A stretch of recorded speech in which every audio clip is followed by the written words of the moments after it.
If you don't start as a fit kid or, young adult, even, it's really too late to pick things up, don't you think? Yeah, well, we're going to take a look at that. But also another thing, because, if you need to exercise, more is better. And as things that you might get addicted to go, I mean, there are worse things than exercise, right? Maybe not the way you think. So we're going to look at both of those things on today's episode of the Movement, the podcast for people who want to know the truth about what it takes to have a happy, healthy, strong body, starting feet first, because, those things are your foundation, and where we break down the propaganda and the mythology and sometimes the flat out lies you've been told about what it takes to run or walk or hike or play or do yoga or CrossFit or whatever it is you like to do, pickleball, fastest growing sport in America, and to do that enjoyably and effectively and efficiently. And did I mention enjoyably? It's a trick question. I know I did, because I always say that one first. But the point is, if you're not having fun, do something different till you are, because if you're not enjoying it, you're not going to keep it up. And we call this the movement because we are creating a movement, more about that in a second, about natural movement, letting your body do what it's made to do. And that first part, the movement, is just spreading the word. So here's how you can do that. Go to www.jointhemovementmovement.com.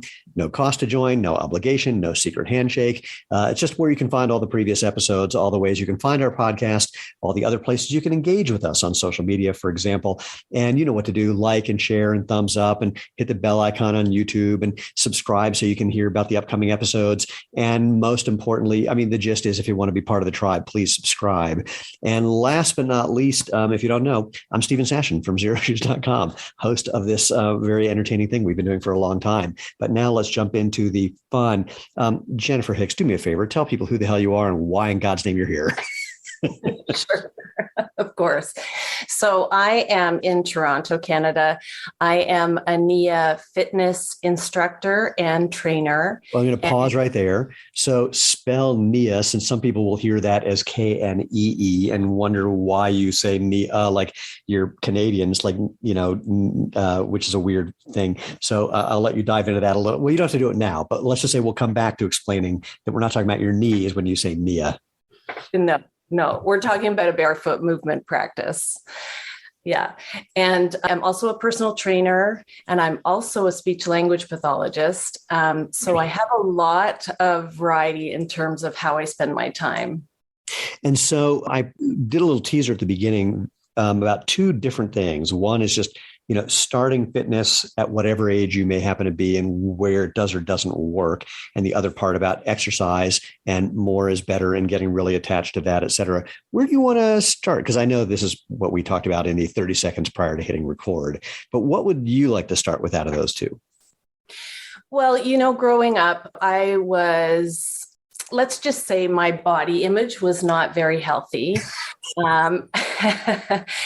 Surprisingly, no one back then taught or spoke of anything related to body image. And coupled with the fact that I was not at all athletically inclined, I was terrified when it came to sports situations. I failed swimming lessons. I got demoted from... Hold on. You would think that if you failed swimming lessons, that would mean you drowned. Well, I could tell you a funny story about that, but you don't have. Oh, no, come on. You can't. Do you honestly think you could set me up with, I could tell you a funny story and then not tell me? Well, I didn't ever get the hang of breathing underwater and, taking a breath when necessary and, blowing out through the nose and so on. And so my idea of swimming laps in the pool was to use one arm to plug my nose while the other front crawl. And that doesn't quite work out. Were you swimming in circles? It was kind of diagonal, circular on an arc kind of thing. Well, if it makes you feel any better, I remember when I was trying to learn how to swim, I was having a very hard time with it as well. I don't remember why, but then I felt like I was kind of getting it. And the next day when I went to the pool, my mom was there and I was like really excited to show her that I'd figured it out. And I jump into the pool and they had over the weekend added water and raised the level of the pool by about 6 inches. And so instead of hitting the ground or hitting the bottom of the pool like I thought, I kept going and inhaled a whole, lung full of water. And that terrified me about getting back in the pool for like a year. Yeah. So, sure.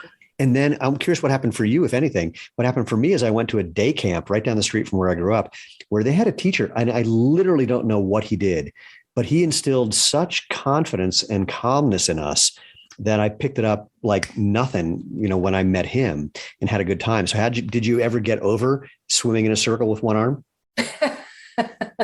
Well, I eventually learned, I taught myself how to breathe properly. I even went so far as to do a triathlon and conquered my fear of swimming in open water. So with people like on top of you and yeah. Oh, yeah. Oh, yeah. Yeah. Arms and legs fluttering all around. I can think of very few things less enjoyable than being in the water and having someone just swimming on top of me. Well, that could be fun actually, but that's a whole different story. All right. So you started out, you were not athletically inclined. You were swimming in circles and please continue.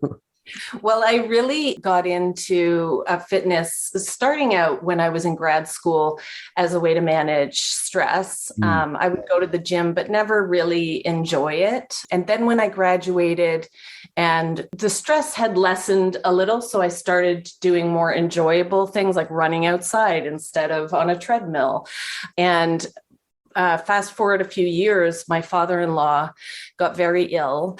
And I unknowingly at the time, the stress and anxiety related to that, I unknowingly developed what's called orthorexia, which is a hypervigilance around nutrition. And, subconsciously, I think I was, so focused on fitness and nutrition as a way to protect myself in this situation there was absolutely no control over it. This was my way of controlling things. That very quickly led into anorexia. Can I pause for a sec? So can you describe, I get the general idea of what you described for orthorexia, but I'm really curious if you could tell me, and I know we're diving into something personal, so please tell me to shut the hell up if that's relevant. But can you tell me what that actually looked like? If people were watching a videotape of you, how would they know that this is what you were doing? Sure. So without getting into any specifics so that I don't trigger any of the listeners, essentially whatever Runner's World magazine said was the way to eat was the way I ate. But then I took that to an extreme in that whatever Women's Day said, I did that as well. And this is back in the days of magazines, pre-internet, pre-social media. Yeah. So it was really involved restricting portion sizes as well as entire food groups. And yeah, just taking away any sense of balance. And eventually, that led to sort of a fear of certain foods for the fact of, at the end of the day, what was I afraid of? Gaining weight, being big, being the person I was as a kid, which was the chubby kid, so it had a real snowball effect because in there was also the exercise and that became addictive and just like any other experience might become addictive. It's all I thought about was exercising and eating. I left the house in the middle of the night to go out and work out. I would lie to my husband about where I was going. Like I was, having an affair with exercise. Wow. I would leave work. My behavior became completely uncharacteristic. I would just leave and exercise when I was meant to be working at a hospital. Geez. Again, I have to admit, I'm dying to know, what lies did you tell your husband? What did you say you were doing when you were going out in the middle of the night? Oh, well, at that time, again, back in the day, it was, there was in our neighborhood a 24-hour coffee shop. So I said I was going to read at the coffee shop. And he, I think he knew, that there were. Be back a little sweaty. It's like, what kind of coffee did you have?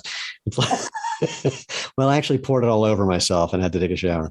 The idea of someone, it would be easier to say, yes, I'm having an affair than yes, I went out to run 5 miles is, of course, horrible, but also hysterical.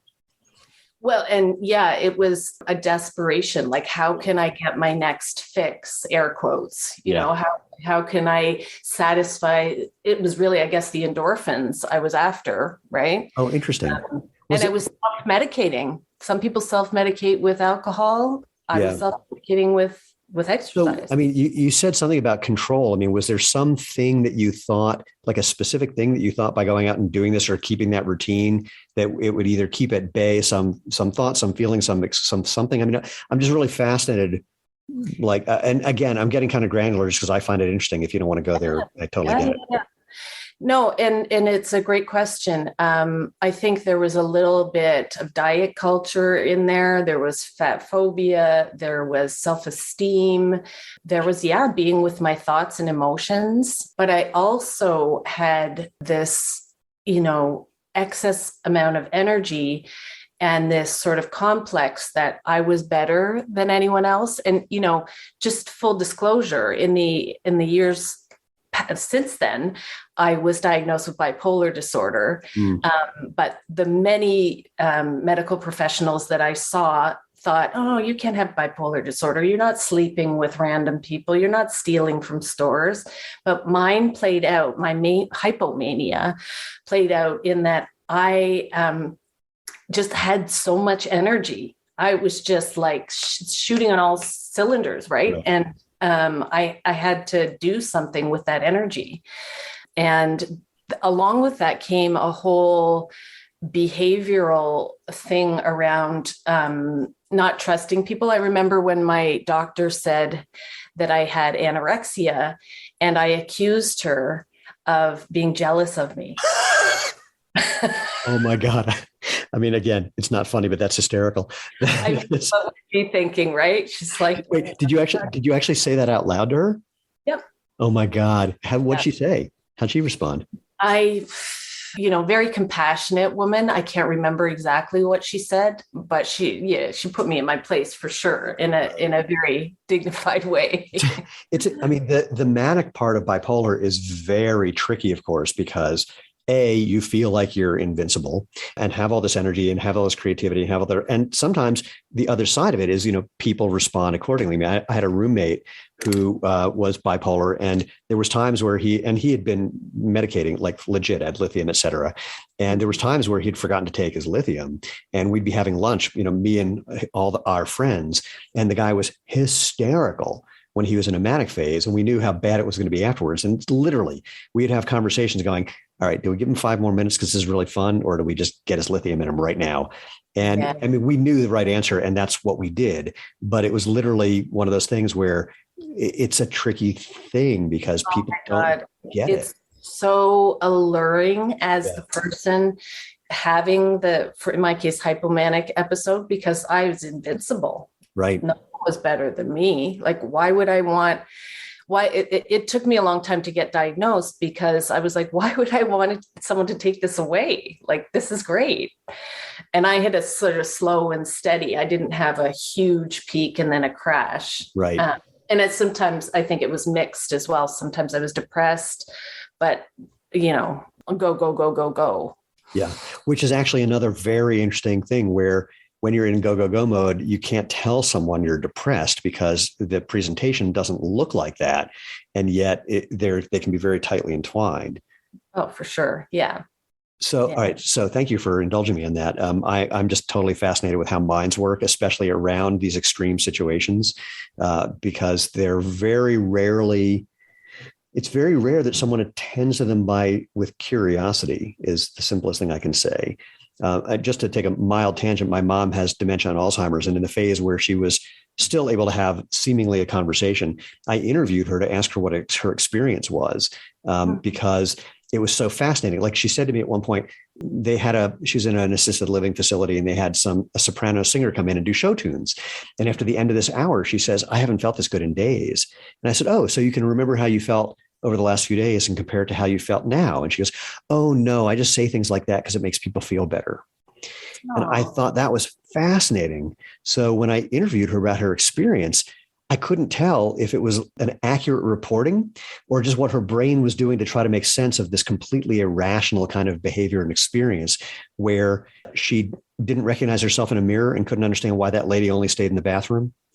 And she would talk to that lady and didn't understand how photos worked. And, it was really intriguing to me. And I never heard anyone dive into that. Mm-hmm. So Yeah. I actually also do work with people with dementia as well. So I'm familiar with what you're talking about. Well, then I've got to give you this one. So my sister and I, when we would go to visit, we'd kind of check to see how she was. So we sit down in front of her and my sister says, "Hey, do you know who I am?" And my mom says, "No." I said, "Do you know who I am?" She goes, "I don't think so." My sister asks again, "Do you know who I am?" She goes, You look kind of familiar. I feel like I should, but no." I said, "Do you know who I am?" She goes, "Are you Mark?" I said, "No." My sister says, "Do you have any children?" She goes, "Oh, yeah." We go, "Oh, how many?" She goes, "3 or 4, just 2." My sister says, "Do you know their names?" And she says, uh, "Ellen and Stephen." It's like, oh. So I said, yeah. So do you know who I am?" She goes, "No." My sister asked one more time, "Do you know who I am?" And then my mom looks around conspiratorially to make sure no one can hear. And she leans in and looks at us and says, "Do you know who you are?"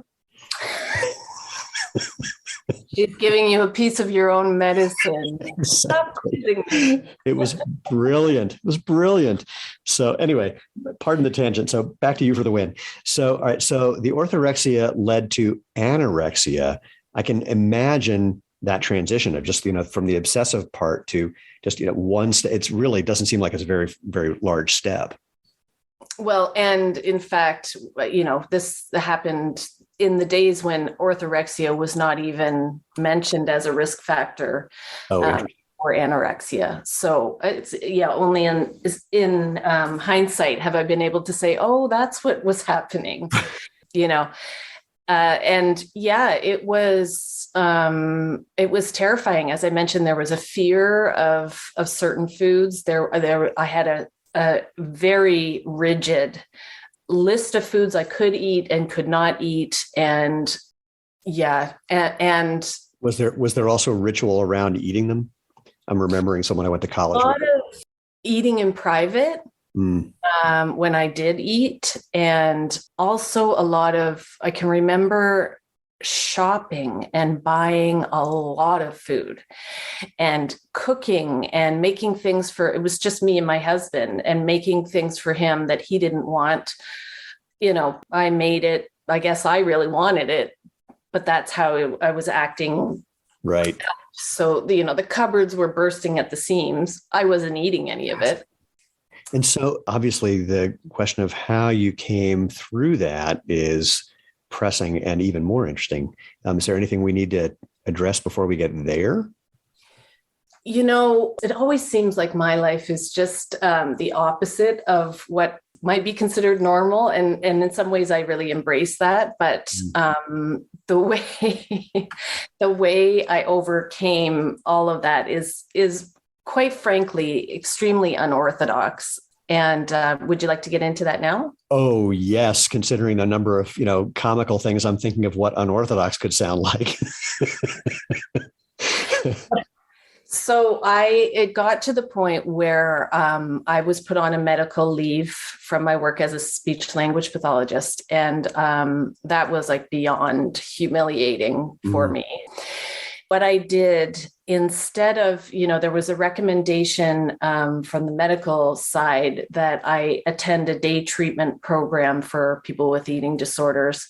But I knew that would be the end of me because it's a very clinical, restrictive, formulaic kind of program that they were asking me to be part of. So someone checking how much food I was eating, measuring things. And so I chose. Ironically, it sounds like more of the same. Well, yeah, and just to me, it always seemed like a very punitive. Yeah. I guess in that program, they also have psychotherapy and other services like that, which I was already doing on my own. But yeah, it didn't feel like the right approach for me. Yeah. So I instead sold my car and bought a ticket to India, which... As one does. As one does.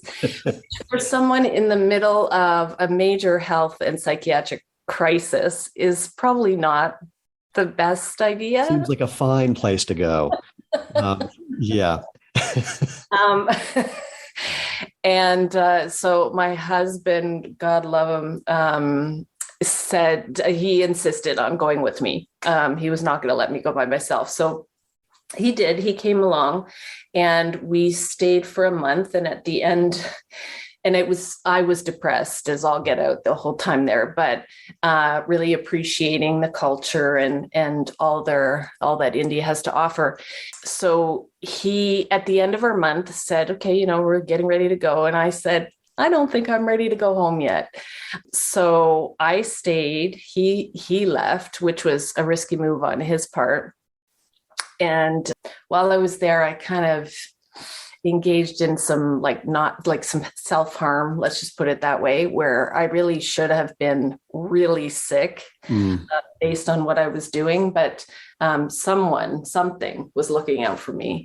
So when I returned from India, which, by the way, I was not doing yoga classes. I was not going to temples. I was just there. Like you talked about being curious about people and people's minds. That's what I was there for. I was almost like studying how people lived in India. You don't have 40 different kinds of coffee you can order, right? It's so much simpler. It's like sugar or no sugar. That's it.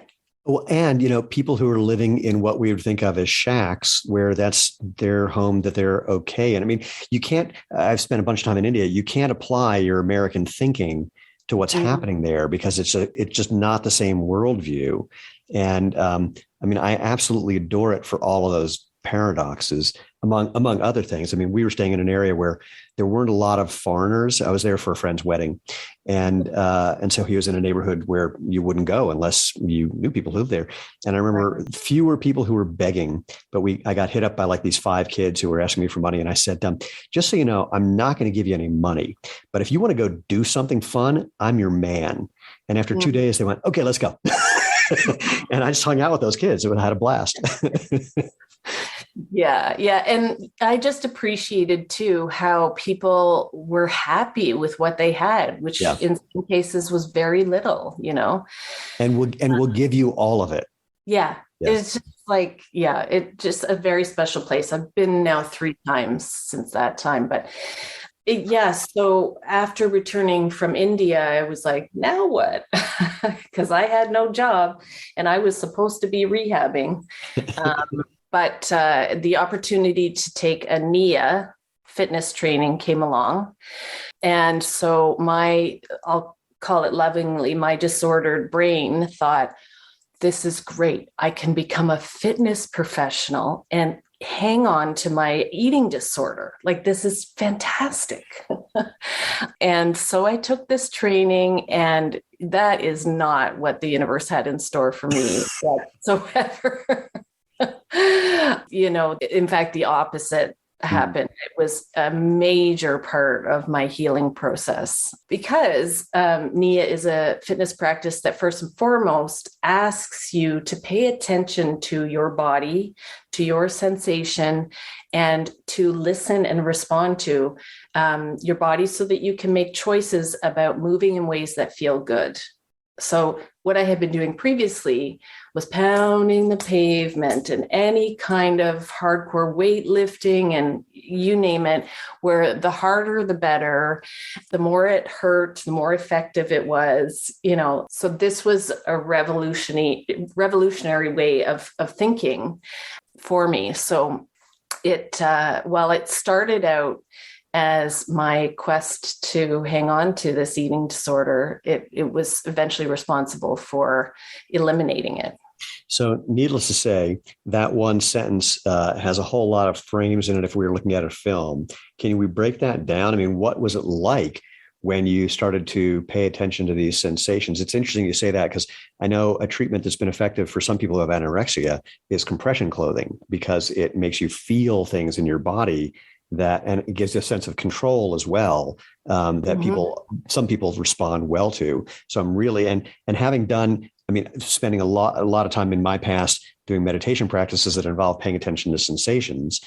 And I have a very odd relationship with those now that's a whole other story. So I'm dying to know, when you had that invitation, what was that like at first and how did that then evolve for you? Yeah. Well, sensation is a complicated animal, right? We have this gift of being able to sense and feel in our body, and then if we've experienced trauma, can shut down and just numb ourselves. And so that's what I think I was doing. And there was a lot of unresolved grief around my dad died by suicide when I was 2.5. So, some trauma living in my body.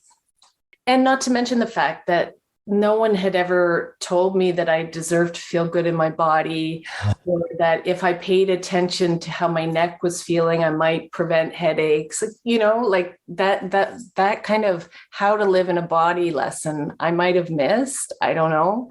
No, they don't teach that one around here. Okay. Just FYI, it's not like you skipped the class. That class was not part of the curriculum. Yeah. So it was both terrifying and illuminating to be given this invitation to listen to my body. And to feel. You've heard, I feel fat is not a feeling, but as a kid, I would feel fat. Mm-hmm. And I didn't like that feeling in my body. Like my body was more, it wasn't something that people paid attention to or wanted, on their softball team or whatever. It was growing up, it was my brain that allowed me to get good grades. And so I kind of always lived, there's someone who calls it a brain taxi, like my body was my brain taxi. So learning and being introduced to this idea was, interesting. And it was really scary in that I started teaching. And as I was practicing, okay, I'm listening to my body, that started to help me pay attention to satiety signals and know when I was hungry and know when enough was enough and all that complicated business. And as I was teaching, I was practicing this learning to sense and feel. And the irony, again, everything is opposite with me. I started teaching fitness and I gained weight. I needed to I was a scrawny little thing. Yeah. And as I was feeling and just letting myself become more human and experience pleasure and not deprive myself, I was gaining weight. And so that in itself was another psychological barrier. Because again, that's what I was holding on to the eating disorder for. So it was a long and complicated process that I still continue to learn about. And I still continue. It is a practice for me to sense in my body and not numb out. I think there's two parts to that. One is the continual invitation to pay attention or the opportunity to pay attention. And the other, I imagine, is that many of those thoughts have not gone away, but the relationship you have with them has probably changed or to them. Yeah. And the more I have to tell you, the more I learn about capitalism and racism and all the oppressions, I'm like, these are not my thoughts. This doesn't belong to me. I'm not using what I was given, which is my own intuition, my own sense of what's right and what's wrong for me. I'm still unlearning all that. And so I've been teaching now 16 years, and this is still an ongoing practice for me to reframe my thoughts. Yeah. I'm going to share a funny one with you. So when my wife, Lane, and I first met, I'll do the very abbreviated version of this. She avoided me like, I was going to say the plague, but let's say like COVID now. She avoided me like COVID for, I think, maybe 3.5 years. She was living with a friend of mine, so she couldn't avoid me entirely, but she basically, just brushed me off as much as humanly possible for at least 3 years. And at one point, when she deemed me acceptable as a friend, at one point I asked her if she found me even remotely attractive. And she said, "Oh, no." and I said, it's like, oh, okay. So I get it. I'm like mad about this woman who really has no interest in me. So, and I basically got okay with that. In fact, I was dating someone who knew Lena, and the three of us had lunch together for some reason. I can't remember why. And my then girlfriend said, "Are you in love with her?" I said, "Well, yeah, but she wants nothing to do with me. So it's one of those unrequited things." And my then girlfriend said, "Oh, okay." She was cool with that. So, but here's the kicker. I mean, we've now been married for coming up on 19 years. We've been a couple for 3.5 years before that. We knew each other for, we've been together a long time. To this day, there are times where I think, I don't think she really wants to be here.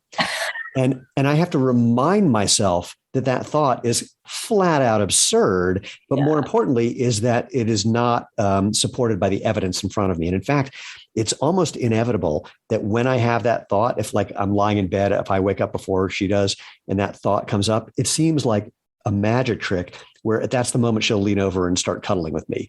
And I go, okay, you're a complete idiot. I'm thinking to myself, because the evidence and reality are, arguing with what you believe that has been factually inaccurate for years, but it still comes up. So I don't really care. I find it fascinating that it comes up. I don't pay attention to it so much.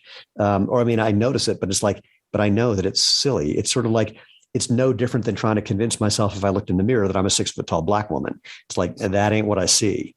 So, yeah, exactly. The power of our thoughts. It's like they dig deep trenches, right? Yeah, literally. I mean, literal neurological trenches that it just we go down like a water slide.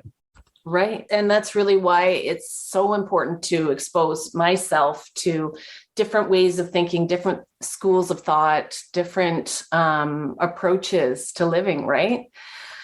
Well, which brings us back to Nia, which we never bothered spelling. So let's do that. Okay. Couldn't be more complicated, I know. I'll spell it for you. Nia. Here we go. I only know this because I have a friend from decades ago who was an early Nia teacher. Okay. So let's dive into that. I'm curious. I'd love to hear more about the evolution of you teaching that and what happened for you, but I'd also like you to tell people what Nia is. And if you can give anyone something that we can do in real time to have, like the barest of an experience so they can get some flavor, that would be dreamy. Yeah. So Nia originally stood for non-impact aerobics. So it was the first barefoot non-impact aerobics, basically. It's coming up, I think next year is the 40th anniversary. So it's a 40-year-old practice. Now, by the way, we don't refer to it as non-impact aerobics in that it's just so much more complex than that. Just say Nia, just like Pilates or yoga. And it was developed by two people, Debbie Rosas and Carlos Rosas, who were really big in the fitness industry in the 1980s.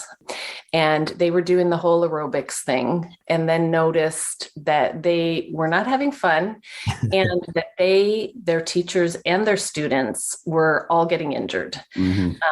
So they decided, there's got to be a better way to move and to have a sustainable movement practice.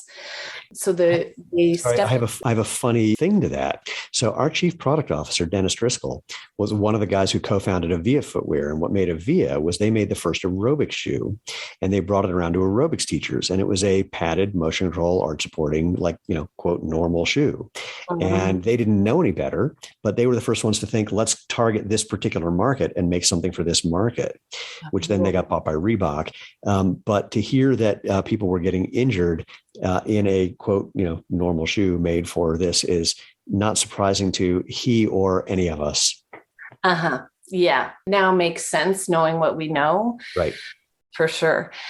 So they stepped away from that traditional aerobics and kind of started researching what are other movement practices that already exist that are respectful of the design of the body, so that don't ask the body to put pounds and pounds of pressure on the joints. So essentially, Nia is 3 different movement arts. So we've got the dance arts. We've got the healing arts and the martial arts. I don't know why I'm hesitating on that. Are you going to be editing this? No, it's fine as is. It is interesting to me. Again, we're diving into the interesting thing of minds, but it is interesting to me when there's a word or phrase that we may have said thousands of times and it just suddenly is like, it's not showing up. I have a weirder one. We're living in an area, we got a dog, our first dog ever. And people ask, where do you take him? And we have I can't even do it right now. It's a street hockey rink. And I've only said this 1,000 times, but every time I have to pause and go, what the fuck is that thing called? And I'm a speech pathologist, right? I work with people who oh my God, right. word finding problems. So when it happens to me, I start to freak out a little bit. But yeah, so dance arts, martial arts, and healing arts. So there are a number of movement forms within those. So jazz dance, modern dance, yoga, tai chi, taekwondo, aikido, and so on.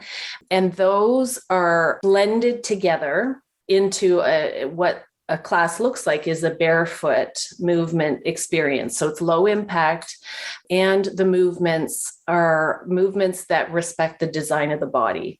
So there's, we're not jumping up and down, but we're reaching up high, we're getting down low, we're using the floor, we're using space around us, traveling.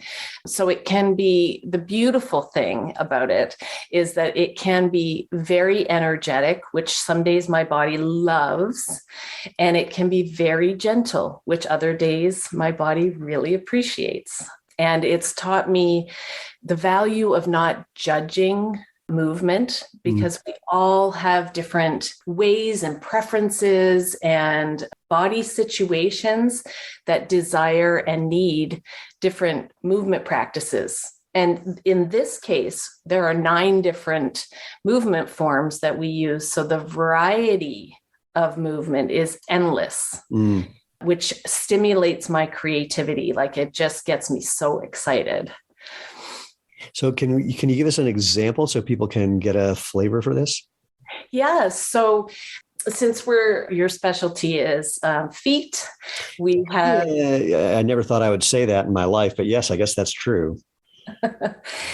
We have 8 different foot techniques. So Nia is called the Nia Technique.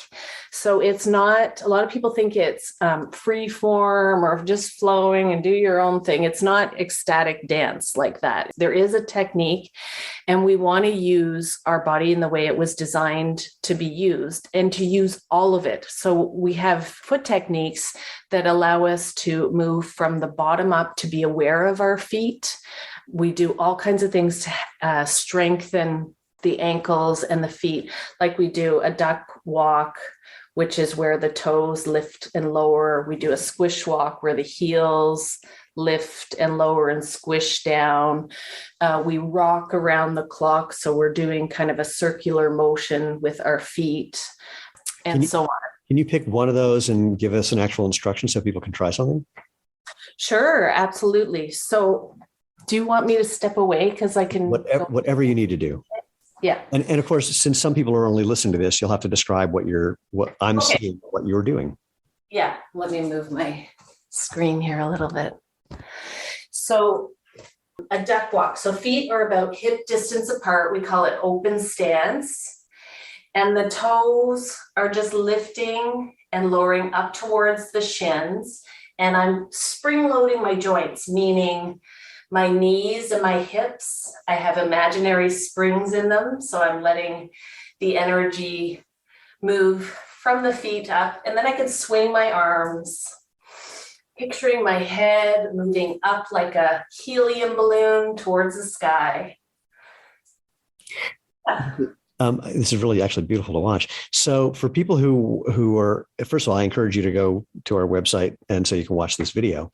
But to describe that again, you were doing like spring is just a great example. Bending your knees and hips slightly and just kind of getting this feeling of just kind of lightly bouncing, almost being kind of supported by the air, kind of coming down. And then as you're coming up, as you're straightening your legs, taking one foot at a time and lifting the toes towards the knee with one foot, then you come back down flat footed, Next time you come up, lift the other foot. And then it does have this rhythm where I can see, and you started doing it. You do want to kind of get your arms involved and your back involved and your neck involved. And it's a movement that starts from the ground up and then takes you over. It's your spine is sort of flowing forward and back. Your knees and hips are really soft. You can picture like when you see in the water, something bobbing in the water. Mm. That it's kind of that idea too, that you're springing up and down. Yeah. And it's just, it feels so good. And that's a great analogy because we've all done that where we've been in a swimming pool and just slightly kind of bounced just a little bit, and having that feeling in the air without the water. That's a really great, it's a beautiful image, but it's also more importantly, the feeling that goes along with that is really sweet. Yeah. And what's beautiful is it's asking me to be aware of my entire body. So what are my feet doing? What are my knees doing? My hips, my spine is it got that bobbing motion. And then my head is reaching up to the sky. So I've got this bungee cord effect where my feet are grounding me and my head is elevating towards the sky. And can I tell you, this is so exciting. When I started teaching, I'll say 2 to 3 years in, I went to go for my annual physical, height, weight. Well, they don't weigh me anymore. They took my height. I had grown 2 centimeters. Wow. Which is, I don't know what that is in inches. Slightly less than an inch. Barely less than an inch. Yeah. Okay. But I had grown. Most of us are shrinking with gravity. This attention to moving up and out I'm resisting gravity. Do you have any idea what actually physically changed? And before you answer, I'll tell you, I had a weird experience. I won't get into all the details, where I was growing and shrinking like every 10 minutes. Like I walked up to my refrigerator and I could see over it. There's a small refrigerator, but I could see over it, which I couldn't ever do before. And I thought that was weird. And then a few minutes later, I looked at the refrigerator and I couldn't see the top. And I realized only years later when I had a spinal x-ray that I had a scoliotic curve, not a big one, but enough that basically the muscles around my spine were releasing and contracting, making me taller and shorter. I have no idea why, but that's the what of what happened. Do you have any idea what might have happened for you? Well, one of the movement forms that I didn't mention is called the Alexander Technique. I'm not sure if you're familiar with it, but essentially it's about creating more space and volume in the body. And when you go, I have gone to Alexander Technique sessions, and there's some mysterious handling of the head, and I don't know exactly what they're doing, but what I believe with Nia, and this is just me, is that the intention to take up more space, to really resist gravity, and to let almost like a picture being a puppet and having more space just in my neck, not letting I love my mother, but she's got the kyphotic shoulders and the head leaning forward. It's a tension. I think it's a tension that it's possible that when I went to have my height taken, now I was hunched over, and now I'm a little more aware. I don't know. I'm wondering the psychological component to that, and what you're making me think of is a friend of mine, someone who I'd known at that point for about 20 years, called me and said, we need to have lunch. And in the conversation, he was going to describe what was a major change in his life. But before he could tell me about that, I said, I don't know what's going on for you, but I'm kind of freaking out. He said, why? I said, well, in the 20 years I've known you, this is the first time you've ever looked happy. Oh. You're normally sort of a, kind of misanthropic guy, but I thought you were 5'8", maybe 5'9". He said, I'm 6 feet tall. I said, I see that now. But in my brain, you were like 5'8", 5'9", because you were just kind of depressive. So whatever's going on about this happiness thing has made it so that you look your height, which was, the whole thing was fascinating to me. Well, there could be a component to that as well. I wonder. I don't know either way. It's, like I have an identical twin sister, and I'm taller than her now. She doesn't practice Nia. That's a hoot. How's she with that? Is she? Yeah. That's a whole interesting thing about twins and whether they're competitive or not. Some of my oldest friends are twins who one of them became a lawyer and the other just refused for 15 years till he went, all right, I got to be a lawyer. And because it really was the right thing for him to do, but he just was competitive and couldn't do something else. So it was pretty entertaining. I'm still, I got to tell you, I'm still, even though I've just been, and I would say sitting, but that's not quite the right term because I'm sitting on a thing that isn't like a chair, just kind of moves around. It's not a ball. It's a chair called Core 360, QOR 360. Mm-hmm. So I'm always kind of moving a little, but nonetheless, I find myself feeling that sense of that kind of bobbing in the water thing just from the little motion I was doing while sitting, watching you do it. And I'm really having a good time with that. Mm-hmm. Yeah, it's very liberating, I'd say, like all that sensation that was like asleep, all that information that was asleep for me, just letting my body move in these ways. And that's the other thing too, is Nia is, although it's a technique, every body looks, moves, feels different. And we never want to censor anyone or have anyone look identical to anyone else. So when you see a Nia class, people take that movement into their body. It looks different from one to the next. That's really interesting. Are there times, though, where either you as a practitioner or you as a teacher see some, I'll say, a movement pattern or something that looks like it's restricted or something that looks like it's kind of habitual or, something where there's just a sense that something could change, something could open up, something could be more free, more fun, whatever. And either as a practitioner or as a teacher, what do you do then? Well, it's not corrective. It's not a corrective movement practice. We actually are encouraging people. We say we want people to be their own conscious personal trainer so that they're turning on their, sensory hat, their intuition, and they're saying what's right for me. And I'll do what's right for me. Now, the issue in some cases, we don't know necessarily that we could be doing something different, which is why I have it furthered my education as a personal trainer. And in those cases, yes, I love to show people, here's how you can have more freedom, here's how you can stop your neck pain, move your eyes. We do that in Nia, we do eye movement, and people sometimes restrict they get in their own way, I think, as we do sometimes, but, just moving our eyes independent of our head or moving our head and then our eyes. Like there's so much power in what that can do, not only for muscle tension, but neuroplasticity and neurodevelopment. Well, like we said before, we get into these grooves and don't know it because, the one thing human beings are great at is habituating, even to things that are not beneficial. But after a while, we get used to it and then we stop paying attention to it. And then it's, quote, normal. And to do something where you can bring awareness to that thing that suddenly becomes semi clear that it may not be the only way, or it may not be the way that's the most enjoyable, or whatever it might be, however we become aware of it. That's a very profound moment. Yeah, no, absolutely. And it does take people, like I work with a lot of people who have lived many years in their body and haven't turned on sensation and are not aware. And sometimes it's extremely difficult even for them to hear the words that I'm saying, you can do it this way.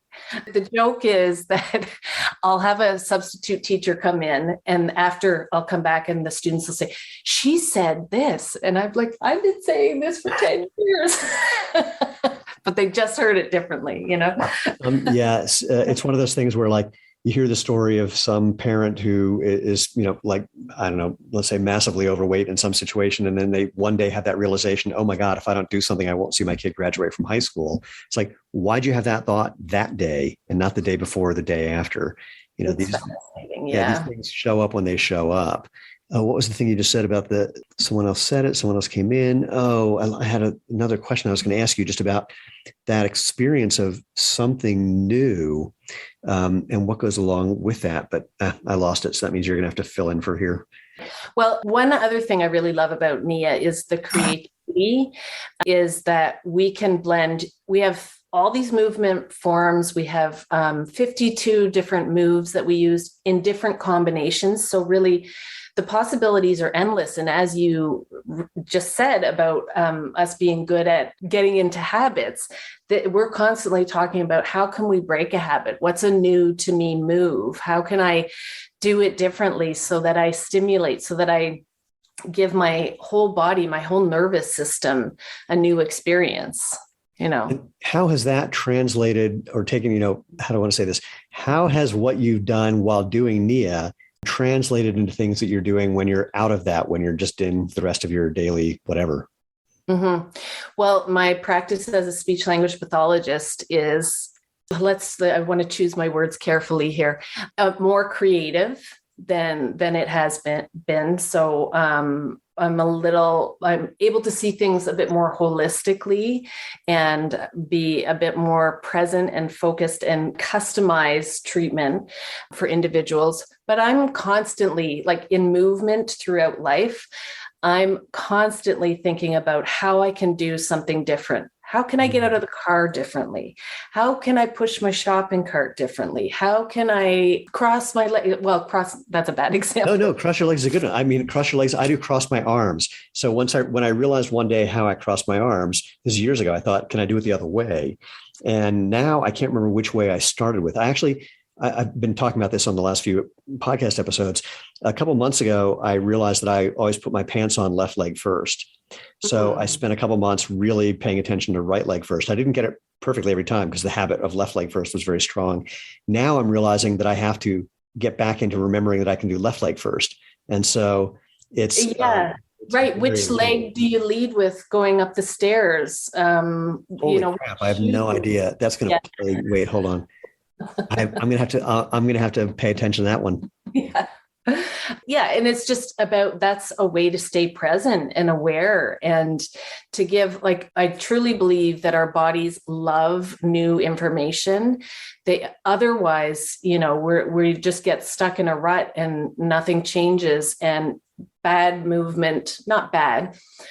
movement habits become worse, know?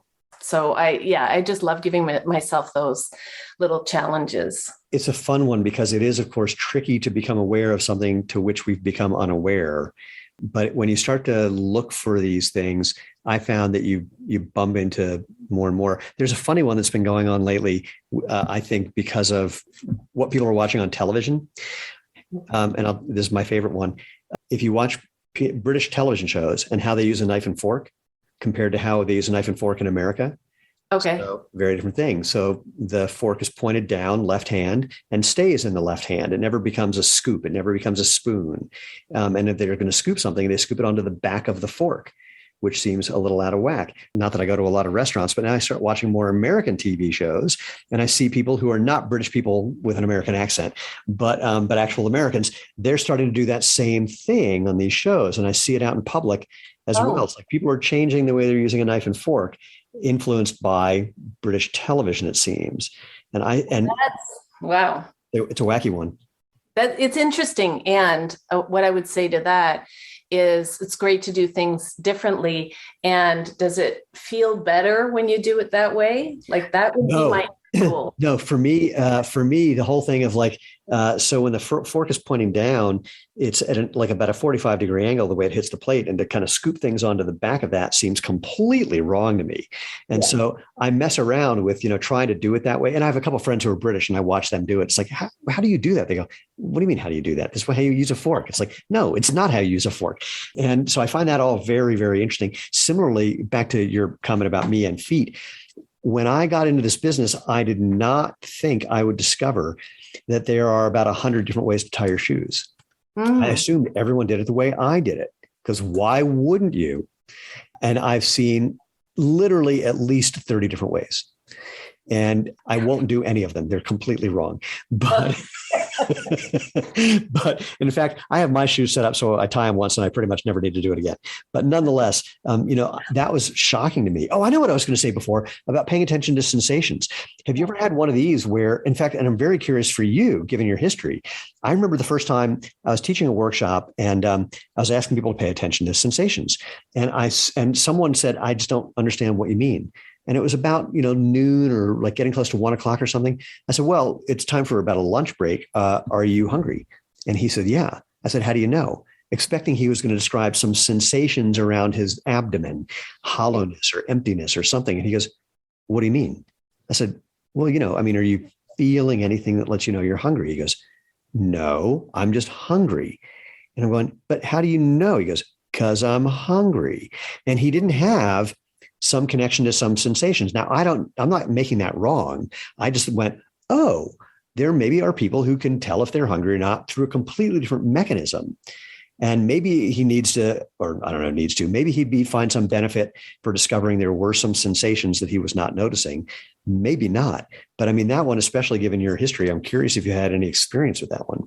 Well, when I came into Nia, and even as recently as like last year, I remember speaking to one of the senior trainers and saying, I still struggle a little with sensation. I still, whether it's my busy brain or whether it's this numbness due to trauma, or I don't know. But interestingly, I was co-facilitating a workshop last week with a colleague of mine, and we said, show of hands, who has difficulty with this idea of being in relationship with sensation? And 9 out of 9 people put their hands up. So I think part of it could be we just don't learn about it. We don't talk about it. No.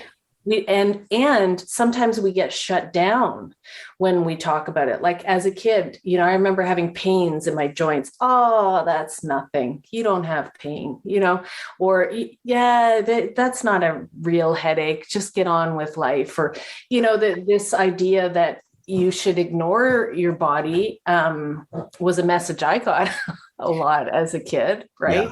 Yeah. Well, I'm going to do one that's the sort of counter argument to this in a way, which is that in some circles, there's a way of dealing with sensations that gets a little mythologized. So, and what I mean is, I was in a thing, it was a thing for a bunch of CEOs to get together. And first of all, it was all dudes, which I thought was really ridiculous, but, and all middle-aged white dudes, I think maybe 1 or 2 black guys. And there was a woman who was a therapist who was leading this event. And she said, let's go around and just talk about, just one word. What are you feeling? And I happened to be the second to last person to go around in the circle. And by the time it got to me, I was going, I don't know how to answer this question. She goes, what do you mean? I said, well, because by the time I pay attention to it, it's turning into something else. So I don't have a label for anything. She goes, well, are you feeling sensations in your body? I said, well, yeah, anywhere you ask me to put my attention, I will feel sensations. What do you think those mean? Because I'm not linking them to something. And she thought I was just being difficult, but I was really just being as precise as I could. Like I can find a sensation anywhere, but now you're attaching meaning to it that I don't necessarily attach. And so that's a whole other play or way of playing with this whole idea. Because for her, it was like, oh, that sensation, if you're feeling that, then that definitely means this. And the fact that that meant something means something else. And it's like, yeah, I just can't go there. Yeah, it takes away the personal experience of it, like the ownership of it, if it is given a label by someone else. Well, even if it was given a label by me, like if I'm paying attention and I feel something, if I call it a particular name, it kind of solidifies and ossifies and makes it a noun instead of a verb. It makes it a thing rather than something that really, if I pay attention, is actually changing. And or at the very least doesn't necessarily mean what I think. Like it doesn't, if I have something, let's call it a headache for lack of a better term, it doesn't mean that I'm going to have this forever. It doesn't mean that I'm going to have it a minute from now. It means right now I've got this thing going on, and I can either choose to do nothing and then maybe notice a little while later that it's gone, or I can choose to pop a Tylenol. I mean, I don't have a thing either way. Yeah, and I see what you're getting at with the whole idea of attachment, and then there is a possibility that I might misread a signal that Yeah, my yeah, body yeah. needs, right? And Mhm. then do something that's harmful or unnecessary in the end. As we wrap this up, a weird question just occurred to me. Is there anything that you find yourself food wise enjoying now that was off limits before? Bread. I love you. I mean, it's just so ridiculous how, I mean, I'm so anti-diet culture now because I just Yeah. see through it. But just how we demonize foods and how that just it's ridiculous. It's just so harmful. Yeah.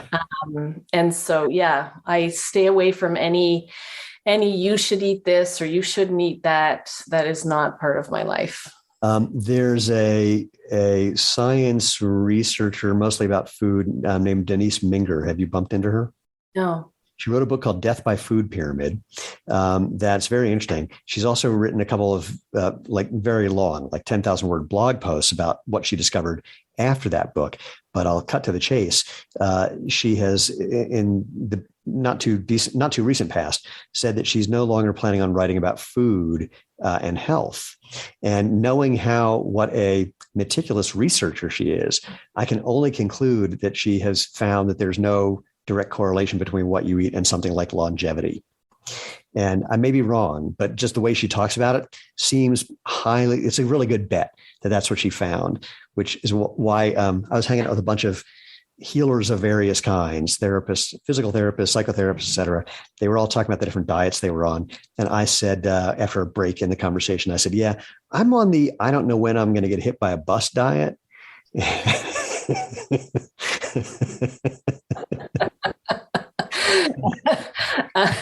Yeah, I'm on the I don't want to pay people to make me feel bad about myself I like that diet. one too. Yeah, that's a good one too. We did this weekend. We had a friend. It was her birthday, and so my wife and I, and she and her boyfriend got together, and we went to a restaurant that is famous for their desserts. So we had a couple of appetizers to not feel completely hedonistic, and then we just ordered like all the desserts we wanted, and Nice. just ate them all. And it couldn't have been more enjoyable. And that was the most important part. We just had a blast.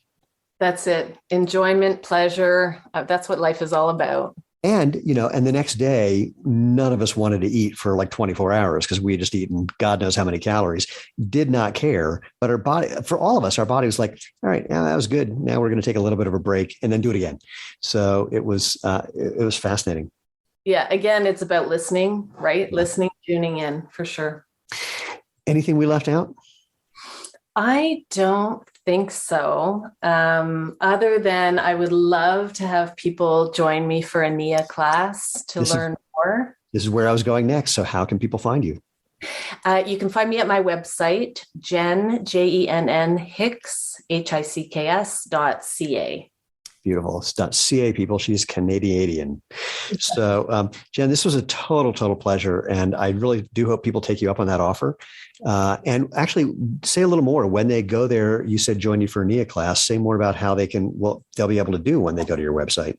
Well, fortunately, I kind of forgot. How did I forget the last 2 years of COVID that have changed my Nia practice dramatically? I teach virtually right here. And that means my classes are accessible to anyone, anywhere. I'm in the Eastern time zone, but also have recordings of classes if that time zone isn't working for you. I love the number of ways and people, the way things have changed for people, thanks to the magic of COVID. Not obviously the people who suffered dramatically in various ways, but it has opened up possibilities that we just didn't think would ever happen. And so I applaud you for taking advantage of that or discovering that. Mm-hmm. So for everybody else, once again, thank you very much, Jenn. And for everyone else, like I said, I do hope you take advantage of that opportunity to go play and feel and sense and move and have a good time and discover what Nia is all about. And again, a reminder, go to www.jointhemovementmovement.com. Previous episodes, all the places you can interact with us, including via email. If you have a request, a suggestion, someone you think should be on the show because they offer something valuable, or someone who you think should be on the show because they think they'd tell me I have a case of cranial rectal reorientation syndrome, whatever it is, I'm open. So you can drop me an email. Just send it to move, M-O-V-E, at jointhemovementmovement.com. And of course, if you're looking for amazing footwear that lets you move and have a natural experience, well, that's what Xero Shoes are all about. I'm not going to do a bigger plug than that. You know how to find us at xeroshoes.com. And until then, go out, have fun, and live life feet first.